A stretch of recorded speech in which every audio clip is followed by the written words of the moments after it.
A mí me interesa la parte de la sabiduría oculta y sobre eso vamos a ahondar. Entonces, vamos a hacer un ejercicio. Vamos a descubrir la anatomía de la sabiduría. La propuesta, la locura ya. Vamos a hacer la anatomía de esta sabiduría oculta. Entonces, ¿qué tienen las cartas? Bueno, las cartas tienen un número que algunas veces va a estar arriba, otra abajo, otra al lado, ¿ya? Tienen una imagen, que es eso que ustedes están viendo allí, y tiene un nombre. Entonces, este podríamos decir que es la estructura básica, el ADN de lo que es una carta. ¿Qué pasa con esto? Bueno, que esto, para que nosotros lo interpretemos, vamos a tener que usar algunos elementos que nos van a permitir comprender el número y la imagen del nombre. ¿Cómo comprendemos el número? Bueno, el número es un símbolo o un signo y dependiendo de las referencias numerológicas que nosotros nos apoyemos, que puede ser pitagórica, cabalística, astrológica, evolutiva u otros, este número va a tomar un significado. Lo mismo pasa con la imagen, que la imagen tiene más elementos porque tienen símbolos que están en la imagen, signos que son, por ejemplo, una copa. Hay muchas formas de representar una copa. Todas son copas, ese es el símbolo, pero esa copa en particular es un signo. eh, y cada elemento de esa carta va a tener, esa imagen va a tener ciertos colores. Entonces, ¿cómo interpretamos estos símbolos, signos y colores en esta imagen? Y aquí viene lo interesante o la dificultad, que vamos a tener que usar referencias que van a venir de diversas vías, ¿ya? Pueden haber referencias mitológicas, referencias históricas. A ver, mitológica. En la carta del enamorado tiene un ángel, ¿ya? Que hace referencia a un mito de Eros. Pero por otro lado, hay referencias históricas. Por ejemplo, la carta del loco, ese personaje que uno ve, parece un juglar, y hay asociaciones que uno hace históricas sobre ese personaje. Podría uno asociarlo al bufón. Y uno elige cuál referencia toma. Porque hasta acá es lo que nosotros tenemos. Cómo uno hace esta relación ya depende de ti y de el conocimiento disponible o el saber que está hoy día disponible sobre el tarot. Entonces aquí esto está permeado por referencias culturales, referencias religiosas o espirituales, referencias modernas, referencias particulares. Y lo mismo con el nombre. El nombre también, tú cómo lo vas a tomar, qué significado le vas a dar, qué interpretación vas a utilizar, va a depender de las mismas referencias que tú utilices. Entonces, esto es interesante como un punto de partida, entender que aquí hay una variedad de elementos desde los cuales tú te apoyas para ver esta carta. No hay uno, sino que hay varios. Y cómo tú ordenas esos elementos, ya lo numerológico, lo mitológico, lo histórico, lo cultural, lo religioso, espiritual, lo moderno, lo particular tuyo, cómo tú lo ordenas, va a ser diferente a cómo lo ordena otra persona. Y hoy día, en el mundo del tarot, tú puedes ver que las personas que usan el tarot van generando cuatro líneas, por decirlo así, cuatro enfoques. Entonces, hay un enfoque que es el tarot predictivo, que significa que con las cartas uno puede determinar que hay una probabilidad, ¿ya? Hay una dirección hacia algo. Ahí está la predicción. Lo adivinatorio. por otro sistema que pudiera ser concepciones espirituales, tal vez, o mitológicas, ahí, o particulares de la persona. em, Hay un mensaje que es premonitorio de algo que a ti te va a suceder. Lo mismo con lo terapéutico, que ya ahí las referencias son más modernas, en el sentido de que hay un cuerpo de conocimientos que es la psicología y los avances de la psicología y el psicoanálisis, la noción de arquetipo, esa relación en cómo influyen en la identidad de la persona, el yo, super yo, el consciente, inconsciente, supraconsciente. Y eso, de alguna forma, te va a dar elementos para orientar hacia un proceso terapéutico.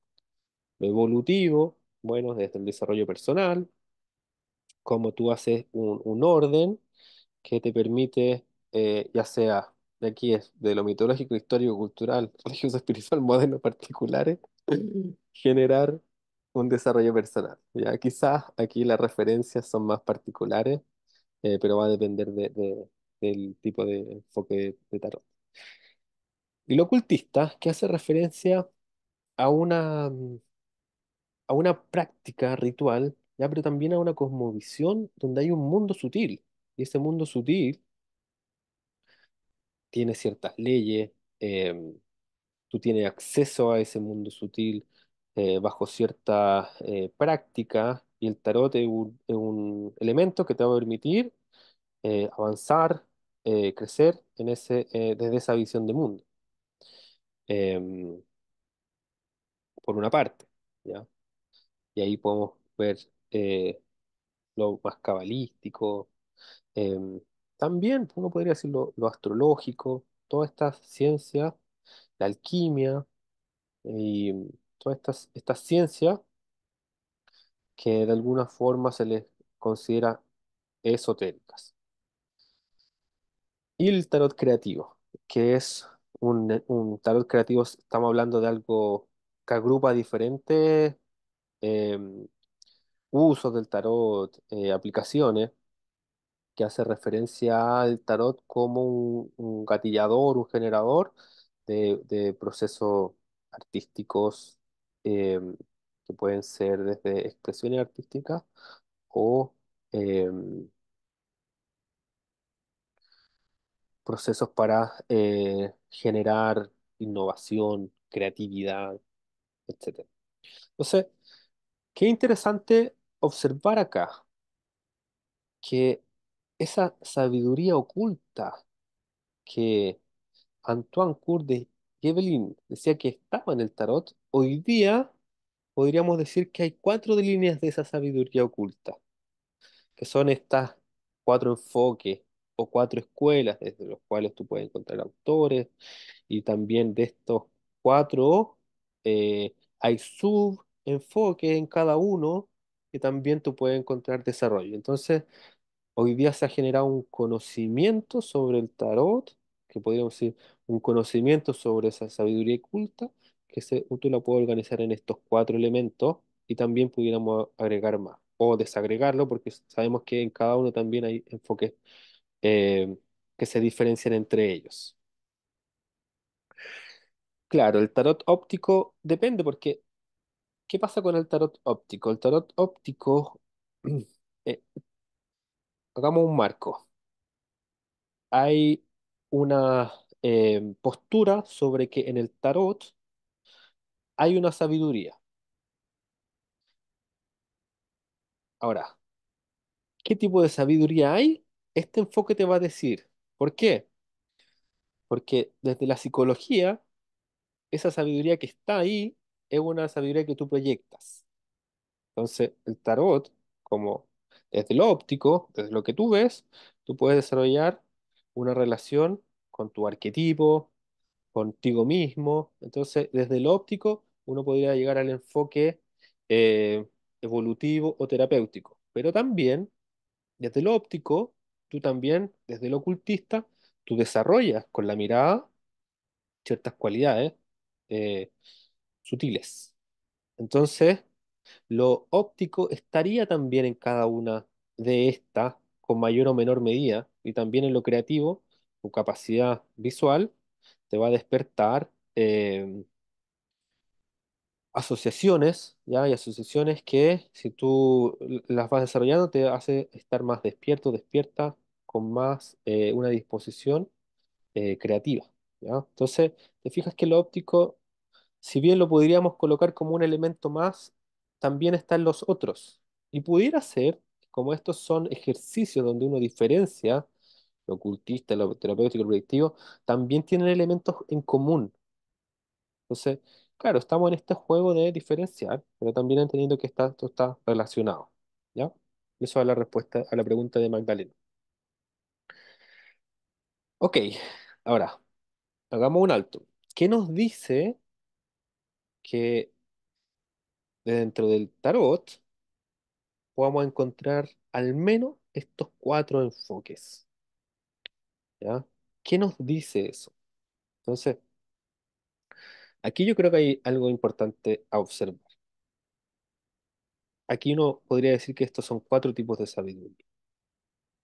O sea, lo que quería encontrar Evelyn no era una, sino al menos eran cuatro. ¿Ok? Pero también uno puede hipotetizar, ¿ya? O convencerte de que la persona que estudia el tarot influye mucho en cómo hace este ordenamiento y desde este ordenamiento, esto cómo se articula en una sabiduría. ¿Ok? No sé, yo diría que aquí hay un juego donde lo que uno ve en el tarot tiene que ver con uno, ¿ok? Uno se proyecta en el tarot, pero no solo en el tarot, o sea, uno también se proyecta en el mundo y va siendo de alguna forma atraído a concepciones que tú tienes y que te encuentras afuera, ya de lo numerológico, lo mitológico, lo histórico, lo cultural, lo religioso, espiritual, moderno, particular. Aquí hay una relación. No podemos decir que estos están separados. ¿Por qué? Porque las personas encuentran cosas diferentes en el tarot. Entonces, ¿qué significa eso? Que tú, en tu lugar en el que estás, tú encuentras algo diferente, que va a ser diferente a lo que encuentro yo y tus compañeros y compañeras. Ahora, ¿qué ordena esto? ¿Qué hace que uno encuentre una cosa y otra? Y a veces lo que tú encuentras, quizá no es algo que a ti te guste. ¿Cómo me puedo diferenciar de eso? Bueno, ahí yo diría que está otro elemento del cual tú también participas. Tú te relacionas con el tarot desde un paradigma.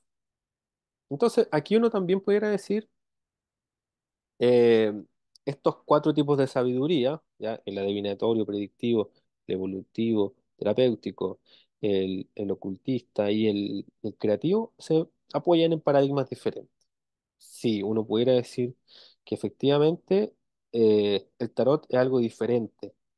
Ahora, ¿significa que cada uno está equivocado? No, significa que hay un ordenamiento que se produce que hace que tú te vayas por un enfoque u otro.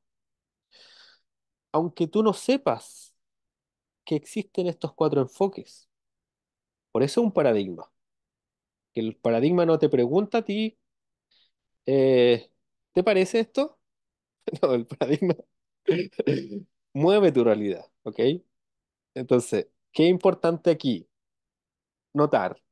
Y por eso me parece relevante ver este lado oculto, de la sabiduría oculta, que tú te encuentras con algo que ya tienes, ¿ya? ¿Y con qué te encuentras? Con tu paradigma. ¿Eso es bueno o es malo? Depende. Depende de hacia dónde quieres crecer. Ahora, hay paradigmas que son generales, ya que nosotros compartimos, pero también están los paradigmas particulares. Esos paradigmas particulares son lo que hace que tú seas diferente a una persona que nació en la casa de al lado. ¿Ya? Nacieron casi en el mismo lugar, casas diferentes, pero los paradigmas particulares que tienen son diferentes. Esos vienen de tu familia, tu educación, eh, situaciones que se fueron generando en tu infancia, y eso va generando tus paradigmas particulares, desde los cuales tú también te relacionas con esto. ¿Con qué? Con la numerología, la mitología, la historia, lo cultural, lo religioso, espiritual, lo moderno y lo particular. Entonces, de alguna forma, relacionarte con todo esto te mueve y te va a mover y quizás, sin que tú lo decías, te va a llevar donde el límite que tu paradigma particular te establece, a no ser que tú hagas un proceso de ir más allá de ese límite. Y eso uno lo puede ver en que, por ejemplo, si mi familia es muy católica, quizá a mí el tema esotérico, ya, la cábala y otros temas que uno pudiera asociar a algo que está más allá, la brujería, la alquimia, es algo más lejano, ya, del cual probablemente a ti eso te va a generar una resistencia. ¿Pudiéramos decir que el paradigma es igual al ego? Pregunta Ana María. Yo te diría que el ego usa el paradigma, ¿ya? Ahora, no quiero extender más allá en esto, porque me voy a extender en esto mañana eh, en un programa que se llama Descubre, donde yo estoy trabajando particularmente, ¿ok? ¿Qué son estos paradigmas generales? ¿Cuáles son y cuáles son esos paradigmas particulares? ¿Por qué es importante? Porque si tú quieres dirigirte más allá de lo que tu paradigma te permite, tu ego te permite, bueno, ¿qué hacemos? ¿Cómo vamos? Primero hay que identificar bien eso. Entonces, si a ustedes les interesó esto, pueden participar mañana en la masterclass que voy a dar. Ahí me preguntan por el chat. ¿Por qué? Para mí esto es muy importante en cómo se ordena todo esto, ¿ok? Sí, son creencias limitantes, pero incluso son más que creencias. Y ahí uno puede entenderlo históricamente. Hay ciertos paradigmas que han movido a la sociedad. Entonces, uno sabe que la sociedad se transformó porque hubo un cambio de paradigma. Entonces, em, la aparición de la vela, ya, eso, o la electricidad, bueno, hoy día el mundo digital, la computación, todo eso fue un cambio de paradigma y en un momento la aparición de la imprenta fue un cambio de paradigma. Hay ciertos elementos que evidencian ese cambio. En tu vida también te pasa. Hay ciertas situaciones en tu vida en la cual tú de repente cambiaste, te transformaste. Ahí hubo una transformación de un paradigma particular, del cual tú estabas limitado, ahora cambiaste. ¿Ok? Ya, eso, les dejo la invitación a quien quiera, me escribe, pero eso no quiero que nos quite la atención de lo que vamos a seguir a continuación. ¿Ya? Sigamos. A ver, dice Ana María, recomendable, sí, yo también lo recomiendo. Mañana, quienes quieran participar en el mismo horario de hoy. Macarena Muñoz dice, un paradigma es todo aquel modelo, patrón o ejemplo que debe seguirse en determinada situación. En un sentido amplio, un paradigma es una teoría, conjunto de teorías que sirve de modelo a seguir para resolver problemas. Claro. Y del cual a ti no te pregunta si te gusta o no, sino que ya está en ti. ¿Ok? Sigamos. Entonces, ¿qué nos lleva a esto? A que tú crees y creas al tarot. ¿Ya? Cuando tú estudias, vas creyendo esto que tú lees, estudias, esto que ves, ya sea desde un libro o experiencias tuyas, y tú las crees, y también eso crea el tarot. Hay un proceso de creer y crear que se unen y del cual esto se va ordenando, se va armando, se va entrecruzando. Y así se va generando esta unión, este tarot en ti.